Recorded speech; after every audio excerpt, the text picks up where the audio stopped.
Hello. In the last 12 months, we've had everything from mass missile strikes and exploding pagers to elections and rubbish-filled balloons shaping the world and our defence.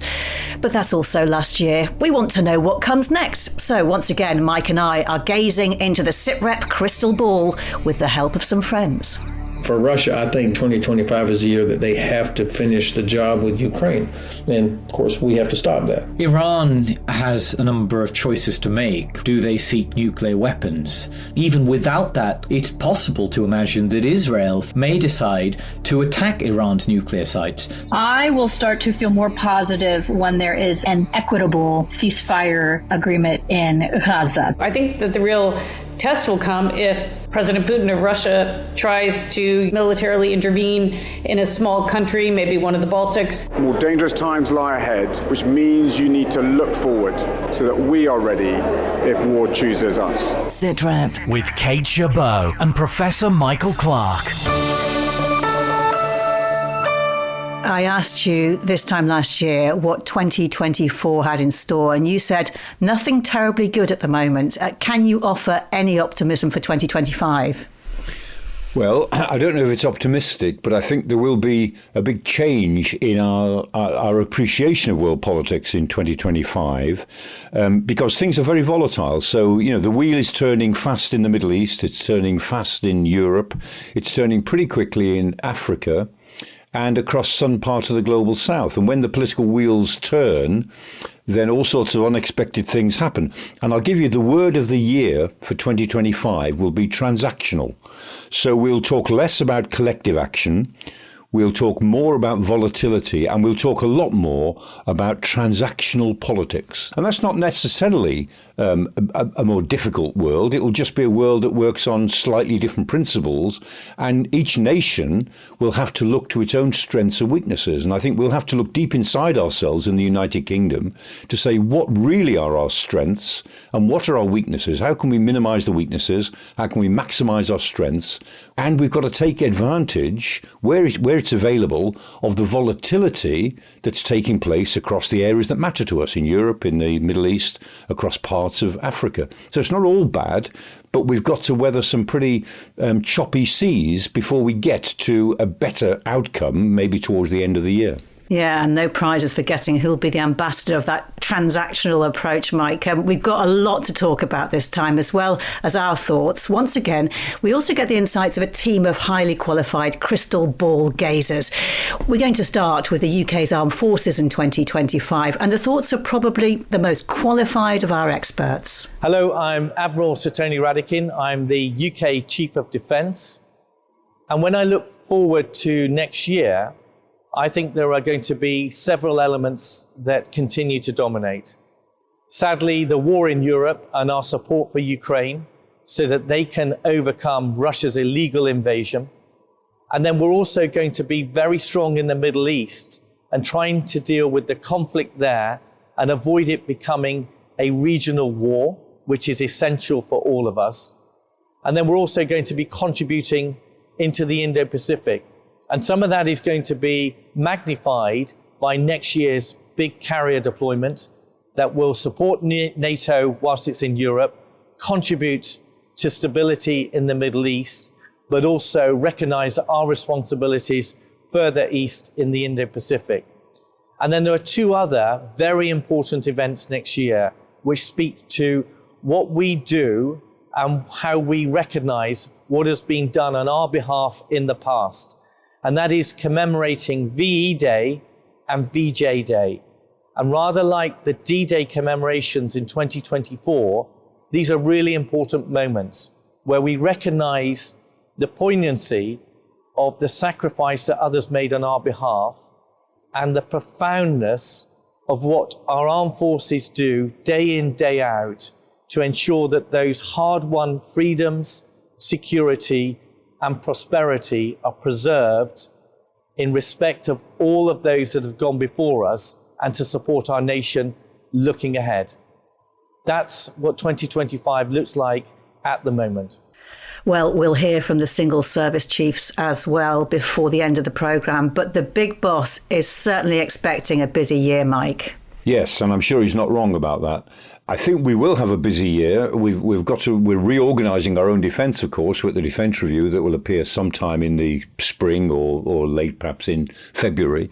But I'm fairly sure that we'll commit more to the Joint Expeditionary Force in any case, this North European force inside NATO.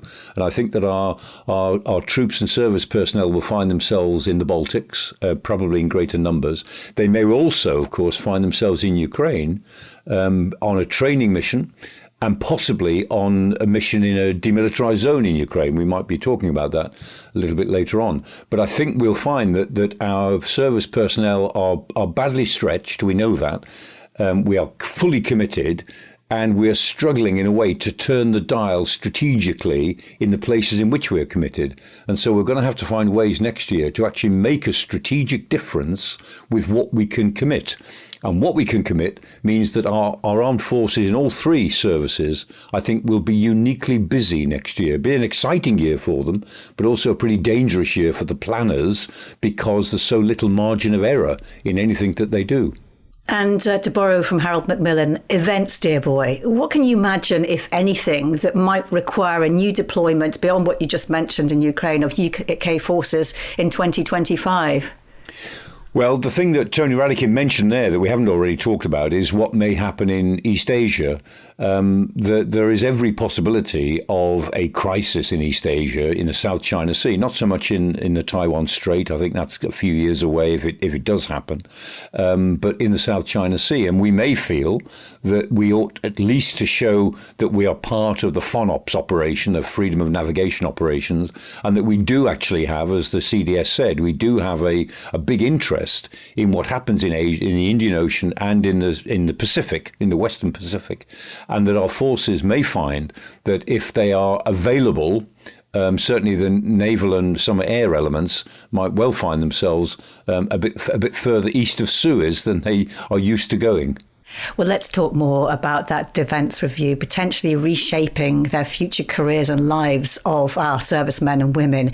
It's due sometime in the first half of the year. Of course, work is already well underway. Let's hear from two very experienced observers of these things. When I left the Army in 2019, I was titled Lieutenant General Sir Nicholas Pope.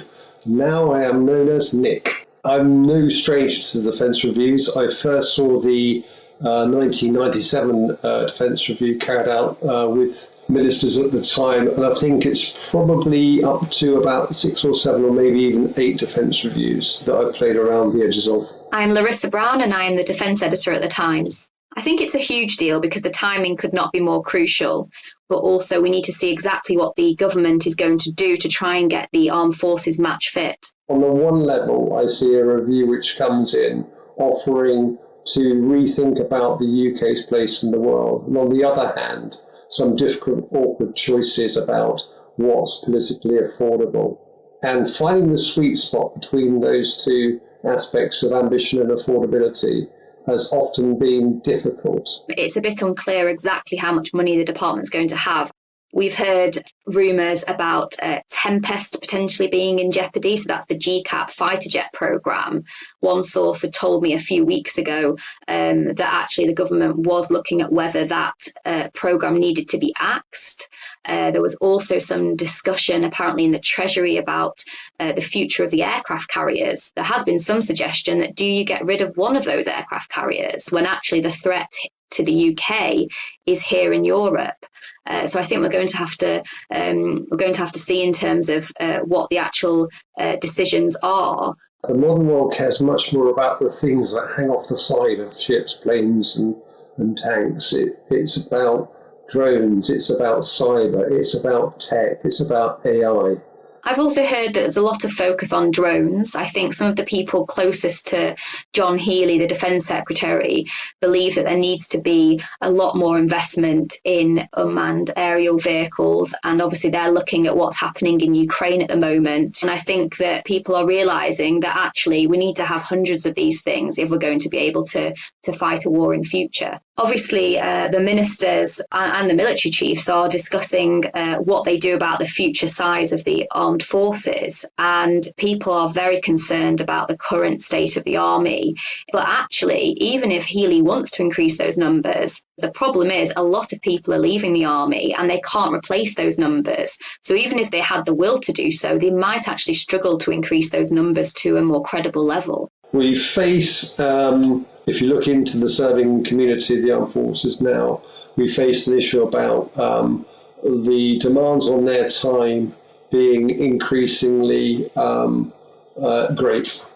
So a conversation with the chains of commands, with politicians about how you give individuals the space to breathe, the space to develop as individuals, as well as to deliver operational outputs, is an important conversation. But it's also about their communities around them, so their families, their dependents, and the like. And the lived experience aspect of what we're talking about here is to me, very, very important. So we are expecting it, at some point before June. But when we will then get that commitment to the 2.5% and the pathway is all a bit unclear. So on the one level, you'll have people talking about the need for the UK forces to be more agile, to think about repurposing potentially towards a threat vector, Europe, Russia, which is arguably different from that we've been talking about for the last 5 or 6 years. But placing that into programs of work, organisational redesign at the single service and at the joint integrated level requires somebody to understand how you do a change program to deliver either a capital acquisition program or an organisational redesign program at scale. So, Micah, Nick Pope and Larissa Brown make clear the scale of the job of the Defence Review. Is it going to be a revolutionary shake-up for the forces or an evolutionary change? Well, I think it's always a spectrum, isn't it, between evolution and revolution. And by and large, previous defence reviews have tended towards the evolutionary end, some faster evolution than others. I think this one will move a bit more towards the revolutionary end, because look at the people who are involved in in directing it from the outside. General Richard Barrons, who's got some very radical views about the way in which defence has got to think of itself. Fiona Hill, British academic who served in the Trump administration. And Lord Robertson, who himself has said, we can't carry on like this. We've got to be able to do something different. So I think we're looking at a review that will make big choices. And as Larissa was saying, everything is up for grabs except the nuclear deterrent. But beyond that, everything is up for review. And I think there's a general sense around the review, this is the sort of the vibes that I get, is that there are going to be some big choices. Now, whether the government will make those big choices or not, we don't know, but they'll be confronted with some quite big choices because, going back to George Robertson's view, we can't carry on as we are. And Mike, with the experience of past defence reviews, it's inevitable everyone fears cuts. One example that Larissa mentioned, the Tempest fighter jet, the sources are saying its future is far from guaranteed. But the government's pushing on with the announcements on the partnership like there are no question marks. Is everything up for grabs until the last minute? It may be, because that's the way reviews tend to work. We always say that reviews do an enormous amount of work, and then it all comes down to a weekend at Chequers where 4 or 5 people sit round on the sofas and they say, and the Prime Minister says, well, look, in big handfuls, you've got 4 things here. You can have numbers 1, 2 and 4, but you can't have number 3. And it comes down to something as basic as that. Now, whether this one will or not, I don't know. All I would say about the Tempest programme is that I think it's recognised, everything's up for grabs, but the Tempest programme is also the cutting edge of a big technological development into 6th generation, not just air power, but 6th generation technologies.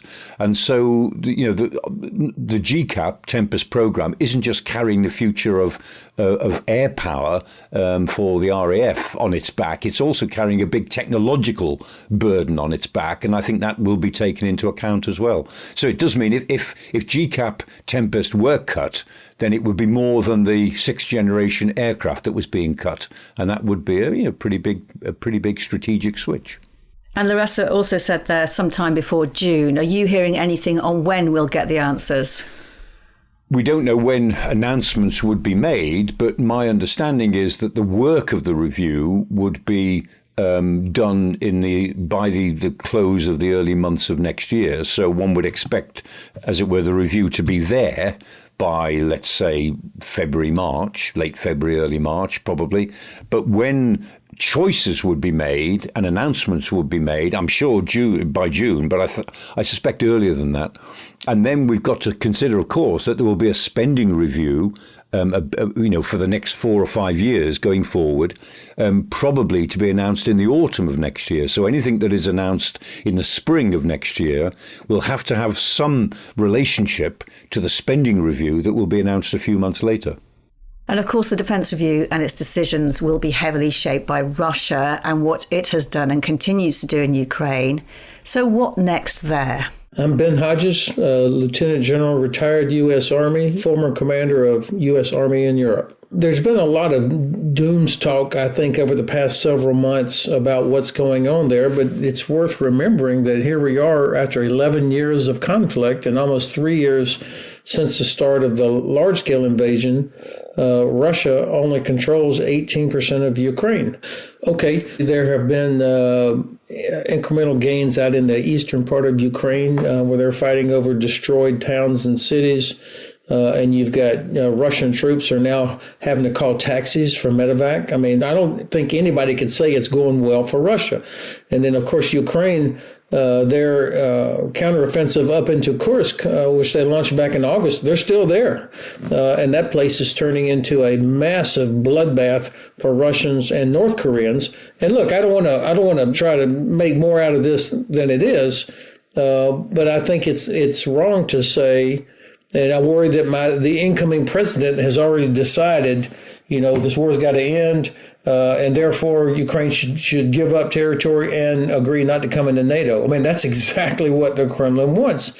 I don't see any possibility of Russia knocking Ukraine out of the war unless we, the West, quit. And I think we're all confused, actually, that President-elect Trump has sent out all kinds of different signals. I mean, there was a ton of speculation when the pictures of him and President Macron and President Zelensky came from Paris, where Trump's wearing a blue suit and a gold tie. I mean, this is a guy that has worn a red tie for the last decades. Okay, that could just be coincidence, but he pays a lot of attention to what he wears. So, I'd like to think that was a signal of some sort. It may not mean a thing. The second thing is the person that he nominated to be his envoy for Ukraine, General retired Keith Kellogg. General Kellogg has said in recent statements, Russia cannot be trusted and Ukrainian sovereignty should be protected. The National Security Advisor, who's choice for the president, is Congressman Waltz from Florida. Mr. Waltz is a known Russia hawk. So again, this gives some optimism. But then finally, at the end of the day, policy will not be made by anybody else except inside the White House. And so there you've got Vice President-elect Vance, Elon Musk, and Donald Trump Jr., the son. They seem to have a lot of influence on the president. So that's a long way of saying I don't know which way it's going to go. I think Russia cannot sustain what they're doing in terms of their own economy, which is in huge trouble. The loss of Iran as a supplier is a very real possibility. And so for Russia, I think this is 2025 is a year that they have to finish the job with Ukraine. And of course, we have to stop that. So Ben offers optimism for Ukraine being able to stay in the fight, but Ukraine's President Zelensky has conceded his country does not have the strength to recover territories occupied by Russia. So how likely is that, Mike, that fighting in Ukraine will end one way or another in 2025? I don't think the fighting will end as such. I think there might be a truce, an armistice, and we'd see how stable that is. I don't think it would be particularly stable myself, but it would depend on the terms of it and what backs it up.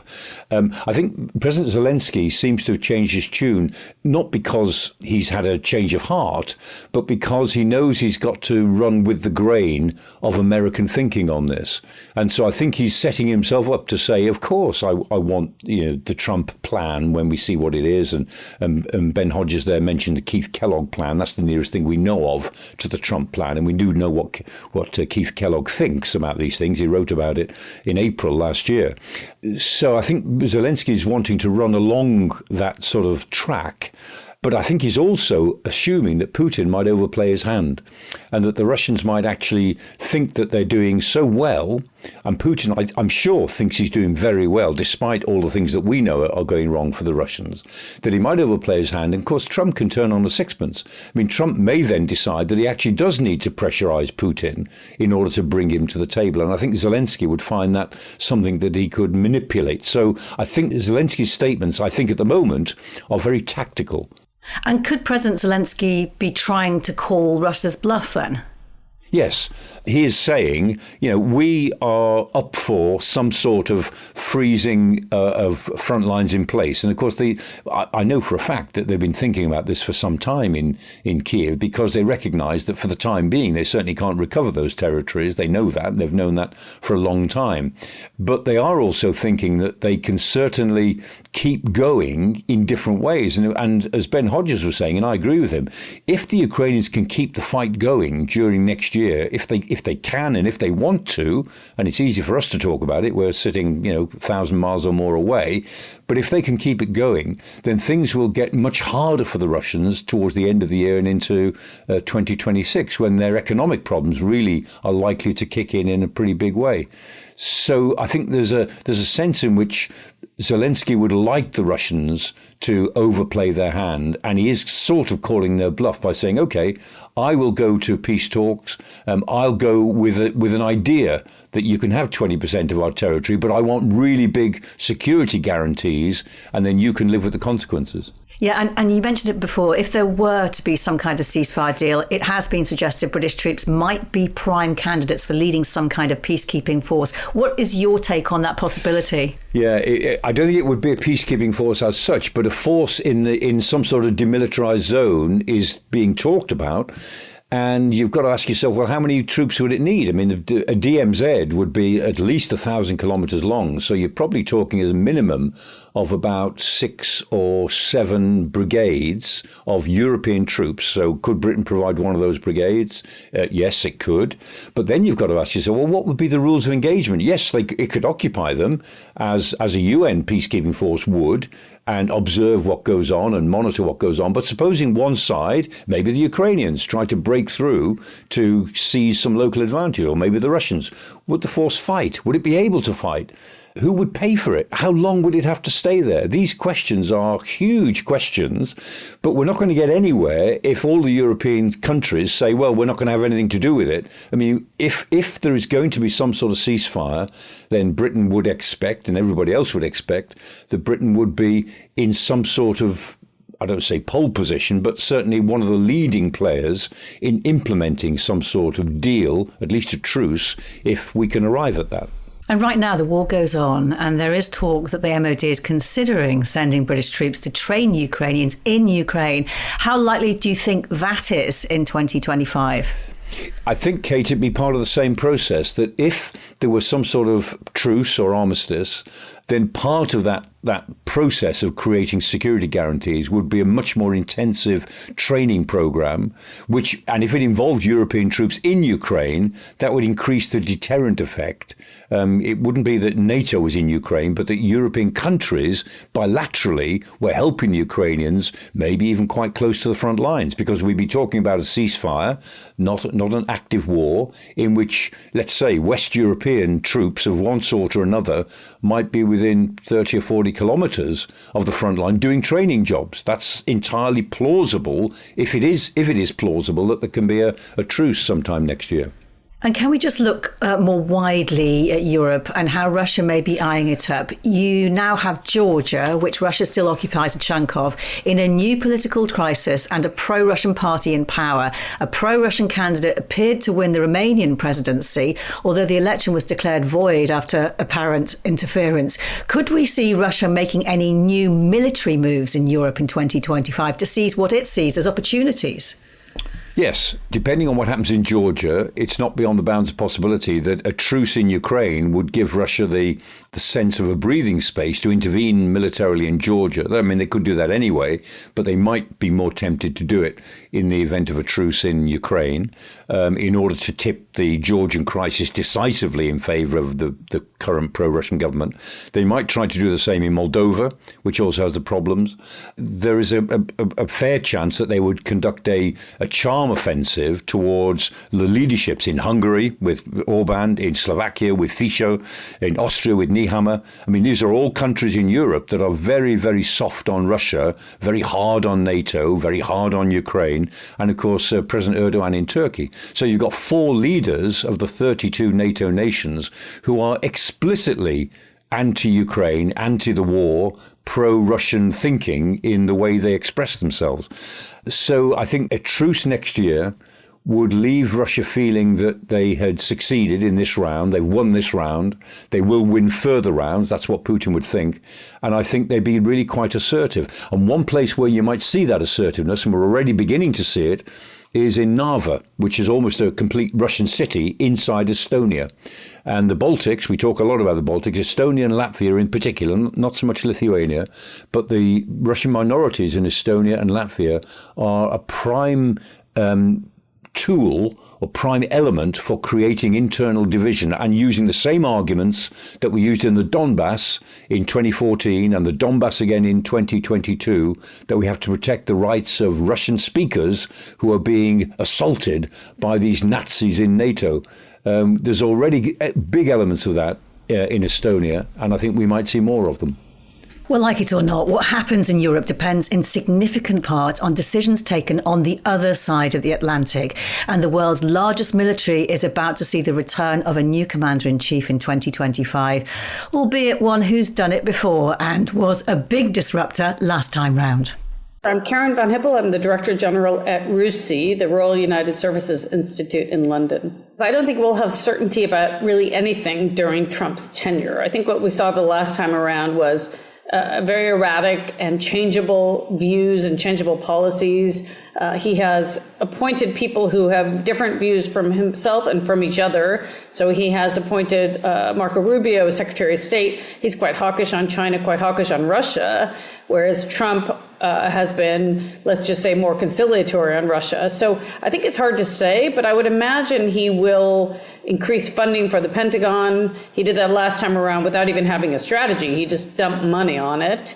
I would hope he would be supportive of NATO. I think that he will have several people around him who he's close to, such as Senator Lindsey Graham, and of course Marco Rubio, and a few others who will be very supportive of NATO. But it's very hard to say. I mean, what we can know with certainty is that it will be unpredictable, it will be changeable, and that we may end up with an entirely different group of people at the helm by the end of 2025. The first time around, while he threatened to withdraw from NATO, he ended up really putting a lot of pressure on other countries to increase their spending. 23 of 32, I think, are now at or above 2%. I think what Trump does is he pushes to such an extreme that it really forces often people to accommodate to what he wants. And there he was successful. He's not the first U.S. president to push for increased spending by NATO partners. Every U.S. president from the Democratic Party and the Republican Party has done so. They just haven't done it in a sort of aggressive and public shaming way that he did the last time around. So I suspect that he may be a bit mellowed on NATO this time. I think he may understand the value. I think that the real test will come if President Putin of Russia tries to, militarily intervene in a small country, maybe one of the Baltics or elsewhere, and then we'll have to see what he does. He likes to look tough. He likes to look like a leader. I think the challenge will be, how do you bring along allies when you're barking at them and not working with them? Angela Merkel just wrote this book, and she really did emphasize that. It's just you have a winner and you have a loser, and there's nothing in between. There's no such thing as win-win. So I don't think he fully understands that. So I think that what countries need to do, the United Kingdom and others, is just hold the line and not kowtow to him and not flatter him, just push back politely and in a friendly way and just say, this is what we'll do and this is what we won't do. I think that's the only way to manage it going forward. And Mike, this matters to us because our defence plans are ever more built around alliances, and the biggest one is NATO. Could he upend a big chunk of the work that's already been done on the defence review? I'm not sure it would upend it, but it would certainly create a different context in which the review would then be launched. Because, absolutely rightly, I mean, one of the great strengths of the Western powers is their ability to act collectively. And that's something that our adversaries always wish they could have and which they find most difficult. That's why, Russia and China always want to deal bilaterally, because it's much more to their advantage to deal bilaterally with Germany, bilaterally with France, bilaterally with Spain, whatever it is.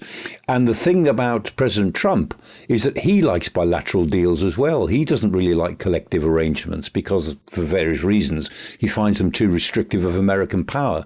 And so we're going to have three big powers, America, China and Russia, who all want to deal bilaterally.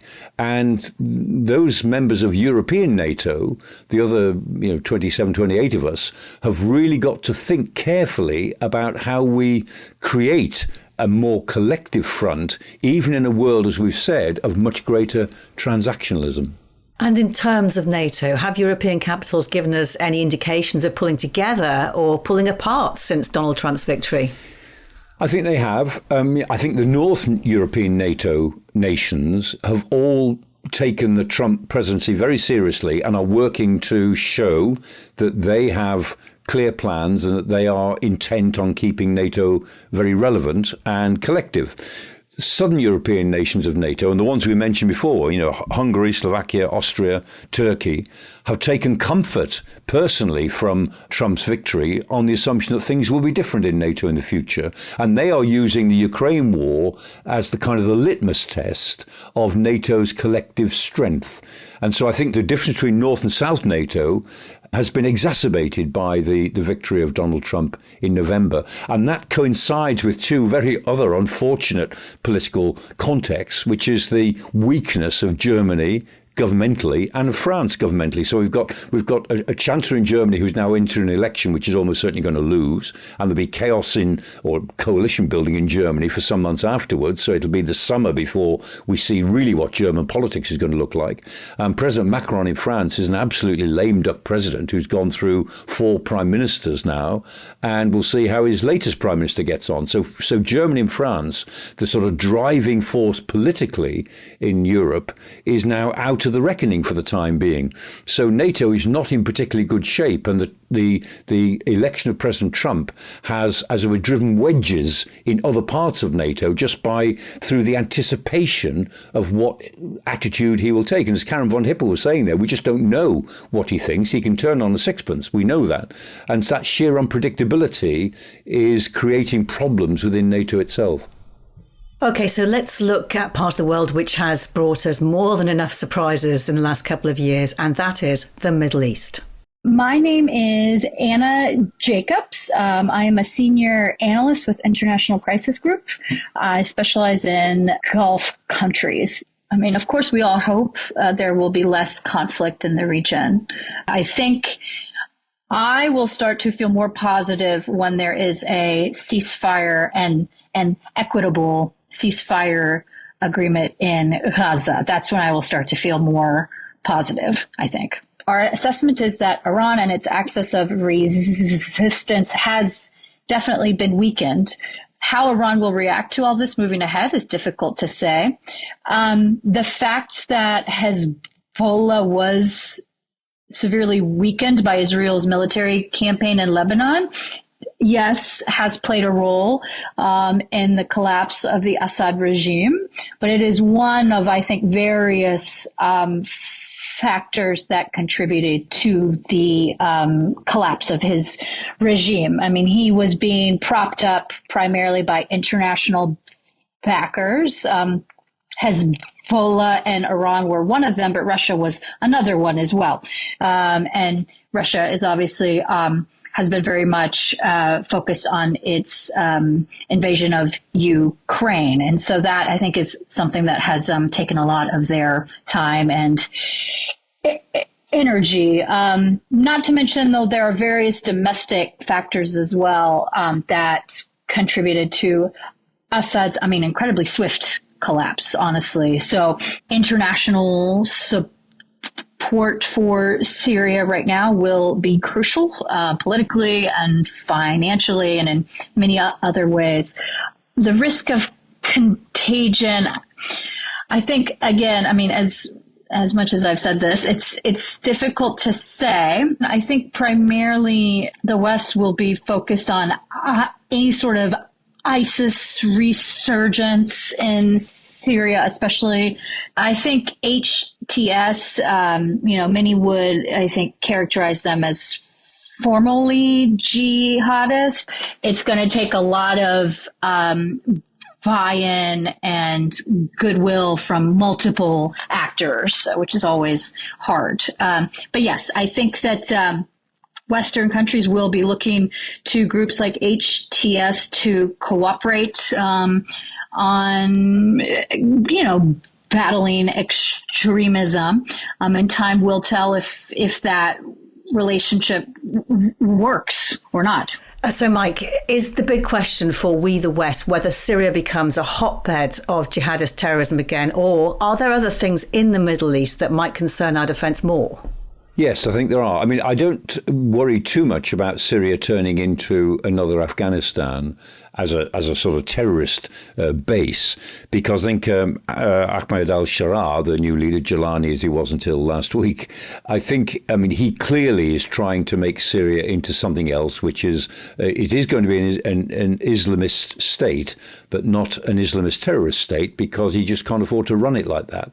But from Britain's point of view, it's not so much about Syria, although that's a very important country, but the countries that really make the difference in the Middle East. And as the Middle East is changing, those four countries, the ones that make a difference, are Egypt, Turkey, Iran and Saudi Arabia. Those are the big four countries that determine the strategic future of the Middle East within the region. And the change in the relationships between them and the relationship of America to those four countries is what actually will affect, that will make the weather in the Middle East strategically. And that is what the British will have to react to, not so much what actually happens in Syria, although that is a matter of some interest, but it won't be strategically so important as the relationships between those other big four countries. And we've seen so much spread of conflict in the Middle East over the last couple of years. Right now, things are always finely balanced. But do you think more or less conflict there in 2025? Well, I'm tempted to say less, probably more initially and then less eventually, because things are changing so quickly. That I think a new Middle East will begin to emerge by the middle of 2025. I don't really know what form it will take, but it'll look like a different Israel. The Palestinians, I'm sure, will continue to be the great losers in the Middle East, and that's just a straight historical reality. And things will start to look different, I think, in the Gulf.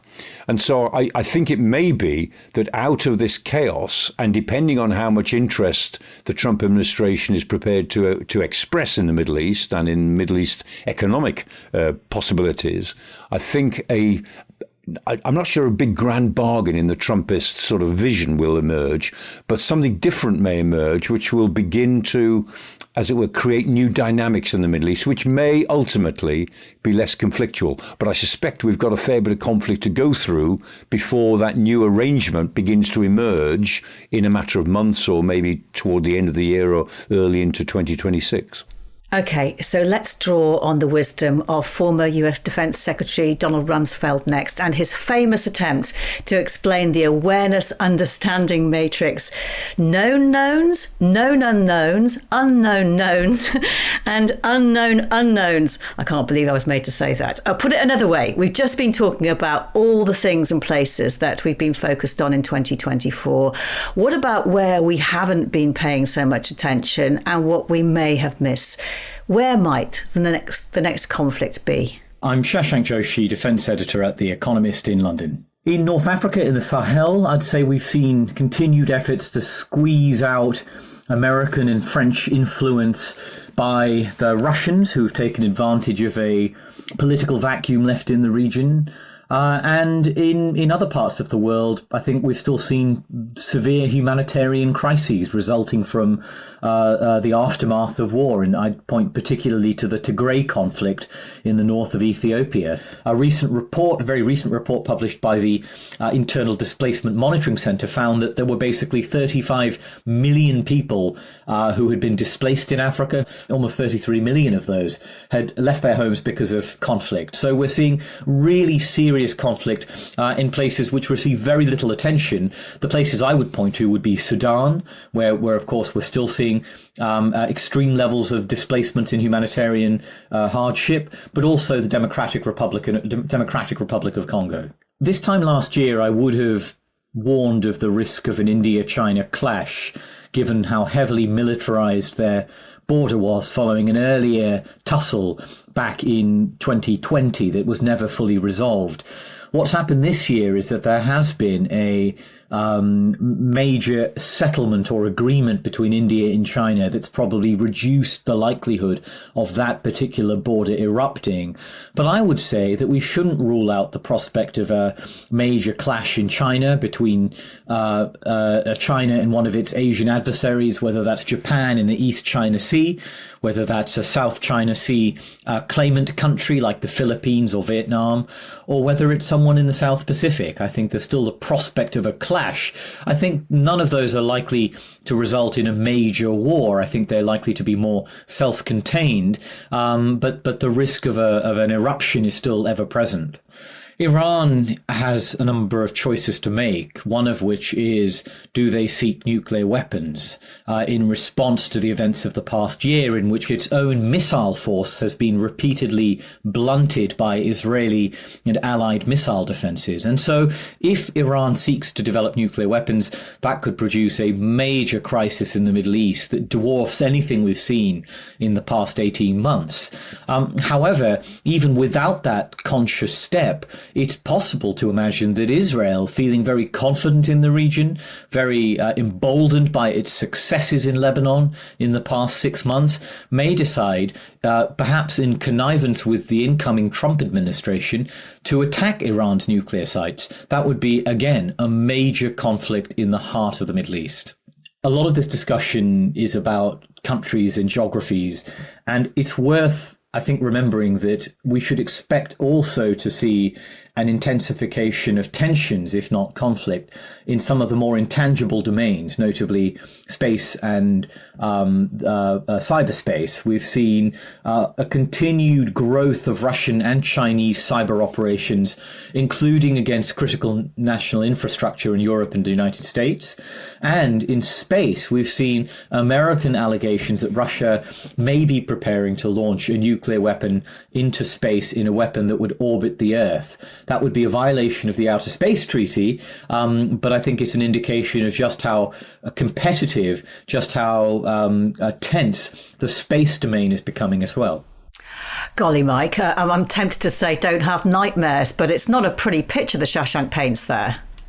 No, it isn't. And I mean, it goes back to your quote from Donald Rumsfeld, really, the known unknowns and the unknown unknowns. I mean, what that really comes down to is that we don't know what we don't know. And things happen. Sometimes they're called black swan events. COVID, the emergence of COVID, it was a black swan. And in retrospect, why didn't we know a bit more about it? Or 9/11, the whole 9/11 attacks. In retrospect, we should have known a lot about that, but we didn't.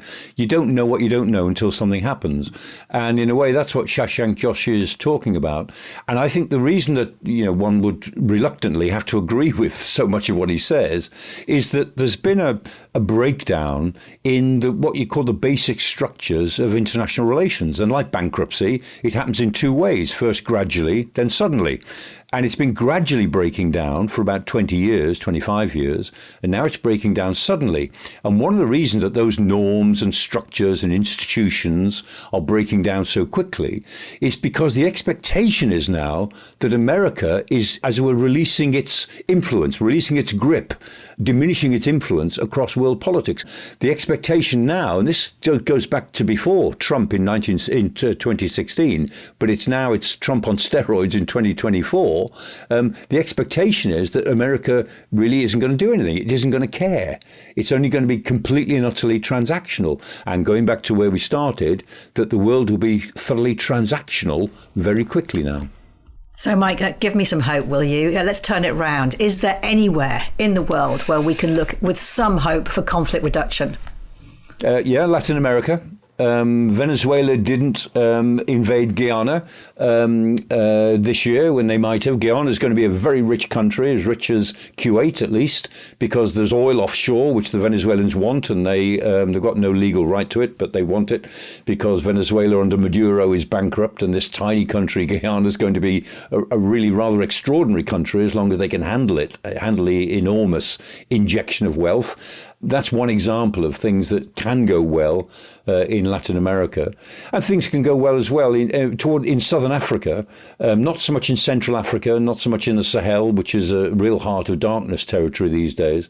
But in Southern Africa, I think there's some reasons to be hopeful. And Africa as a whole, if Africa can get through the particular conflicts that it's got, almost all of them are internal conflicts, civil wars, of course. But the possibilities for Africa are sparkling in terms of its population, its inventiveness, its economic potential. Africa used to be the 10% continent. When I was a student, it was 10% of everything, 10% of the population, 10% of the global wealth, 10% of everything you could think of. But Africa is now going to be the second largest continent. By the end of the century, there'll be 5 billion people in Asia, 4 billion people in Africa, and 2 billion people everywhere else in the world, 5, 4, and 2.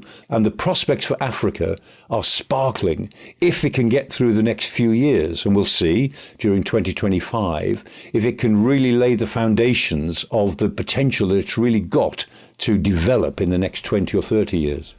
So it's a big and dangerous world that we talked through, and thousands of British servicemen and women will be on duty around that world, even over Christmas, doing their bit to keep us safe. So let's get some more thoughts on what is in store in 2025 for them. I'm Admiral Sir Ben Key, the First Sea Lord and the professional head of the Royal Navy. I'm conscious that we've asked a huge amount from each and every one of you and those who support us over the last 12 months. And I suspect that 2025 will be no different. The challenges in this uncertain world are huge. And we are in great demand, alongside our allies and partners, to help deliver and improve security for those that seek their lawful business upon the high seas and for back at home in these economically challenging times. So I look ahead with confidence in you, the fleet, your ability to go out and discharge those duties, and for those who support to continue to give of your utmost. I know at times it feels as if that is always at a very high tempo, but that is the nature of who we are as a service. It's part of our values and standards that we can rise to these moments. And I'm absolutely confident we will continue to do so. So in advance, may I thank you all for everything that you contribute and that makes the Royal Navy, alongside our sister services, so vital to our national prosperity. My name is Rich Knighton. I'm an Air Chief Marshal and I'm head of the Royal Air Force. In 2025, I think that we should expect very similar to what we've seen in 2024. The Royal Air Force at every level will need to be ready to fly and fight and to protect our interests as a country, protect our families and protect our allies around the world. I'm General Sir Roly Walker, the Chief of the General Staff for the British Army. And our top priority in 2025 is what I set out this year, namely to double our fighting power by 2027 and triple it by the end of the decade. And I ask all of you to be advocates for our Army, celebrating the ambition in doubling our fighting power and setting the joint force up for the most unfair of fights so that we are ready if war chooses us. Please don't look back. More dangerous times lie ahead, which means you need to look forward. Every gunner, every rifleman, every sapper, trooper, guardsman, full screw, warrant officer and officer must hunt for advantage where you can find it. Forage for lethality in every system that you can. Do it personally, technically, and tactically. And most importantly, blaze a trail for others to follow. And I'm confident together that we can deliver the army that the nation needs and that I know NATO wants. So thank you for what you've done. Have a Merry Christmas. Reset. And let's get ready to go again next year. Mike, a final thought. Everything we've talked about points to the armed forces having their work cut out for them in 2025. The message from the service chiefs could almost be summed up by keep calm and carry on.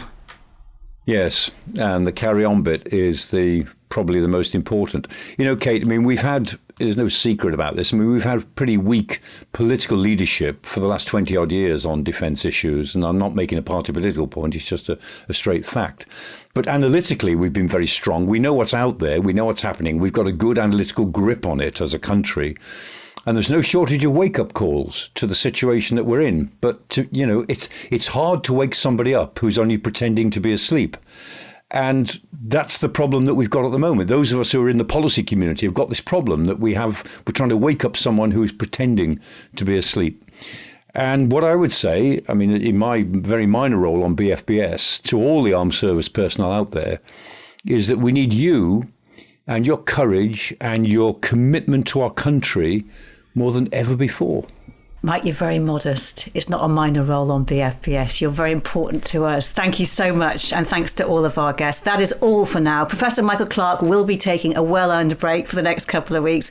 However, each day over the festive season, we'll be sharing the full versions of some of our favourite interviews from this year when we spoke to extraordinary veterans who all faced the same single question. What was the moment that made me? We put out a mayday and nobody answered. The damage control officer is reporting up to 12 different floods. And I've got in my ear the engineer saying, Abbey Wood is suggesting we abandon ship, we're going to capsize. I was starting to like this army business. I thought, well, I've got to get a grip of this education stuff. The guy said, right, remember, you've just read a book and it didn't kill you. I went, yes, sir, yeah.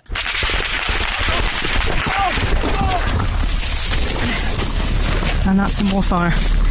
So it's obviously an interesting time. I'm going to have to turn this off now. I mean, you don't normally get a call to war from your bed. And everyone was caught slightly with their trousers down, quite frankly. So the box marked Mission Impossible was opened, and we were told to get on with it. We got onto our bikes, and for the next few hours, we would simply cycle up and down this parade square, with one of them yelling 30 starboard, 60 port, and we did all the manoeuvres I couldn't grasp in the air, without the vertical separation, of course, because we are on bikes and it's not Harry Potter. We looked at the chart and it's called Desolation Island. How we laughed. They are all really inspiring stories. I love them all. And you can hear the moment that made me wherever you find the Sitrep podcast or watch on the BFBS Forces News YouTube channel from Monday. Mike and I will be back with another Sitrep on Thursday, the 9th of January. Bye-bye for now.